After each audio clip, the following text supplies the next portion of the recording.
বিসমিল্লাহির রহমানির রহিম। জ্ঞানী লোকের বাণী শুনি, নিজেকে প্রতিষ্ঠিত করি, এই শিরোনামে আজকে আমি 10টি বাণী এখানে প্রকাশ করব বিশিষ্ট জনের, বিশিষ্ট জ্ঞানী লোকের। প্রথম বাণীটা হলো, এক, সব দুঃখের মূল এই দুনিয়ার প্রতি অত্যাধিক আকর্ষণ। হযরত আলী রাদিয়াল্লাহু আনহু। 2 নম্বর, একজন আহত ব্যক্তি তার যন্ত্রণা যত সহজে ভুলে যায়, একজন অপমানিত ব্যক্তি তত সহজে অপমান ভুলে না। জর্জ লিলো। 3 নম্বর বাণীটা হলো, অসহায়কে অবজ্ঞা করা উচিত নয়, কারণ মানুষ মাত্রই জীবনের কোনো না কোনো সময় অসহায়তার শিকার হবে। গোল্ডস্মিথ।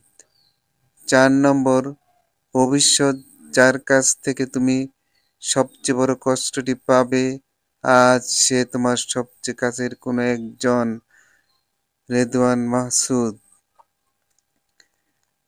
চ্যানেলটিকে সাবস্ক্রাইব করার জন্য আহ্বান করা গেল। যদি ভিডিওটা তোমাদের কাছে ভালো লাগে তাহলে লাইক, শেয়ার, কমেন্ট করতে ভুলবে না। 5 নম্বর, সবার কাছে তাল মিলিয়ে যে কথা বলে সে ব্যক্তিত্বহীন। Mark two one. 6 নম্বর বাণী, যে দৃষ্টির সঙ্গে মনের যোগাযোগ নেই সে তো দেখা নয়, তাকানো, বলেছেন যাযাবর। 7, যে নিজেকে দমন করতে পারে না সে নিজের জন্য বিপজ্জনক এবং অন্য সবার জন্য থেলিস। 8 নম্বর বাণীটা হলো, প্রত্যেককে বিশ্বাস করা বিপজ্জনক, কিন্তু কাউকে বিশ্বাস না করা আরও বিপজ্জনক। Abraham Lincoln.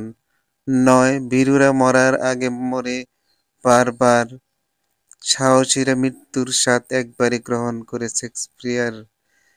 10 নম্বর, সেই যথার্থ মানুষ যে জীবনের পরিবর্তন দেখেছে, পরিবর্তনের সাথে নিজেকে পরিবর্তিত হয়েছে। প্রিয় ভিউয়ার্স বিন্দু, আজকের মতো এখানে সমাপ্ত ঘোষণা করলাম। আসসালামু আলাইকুম।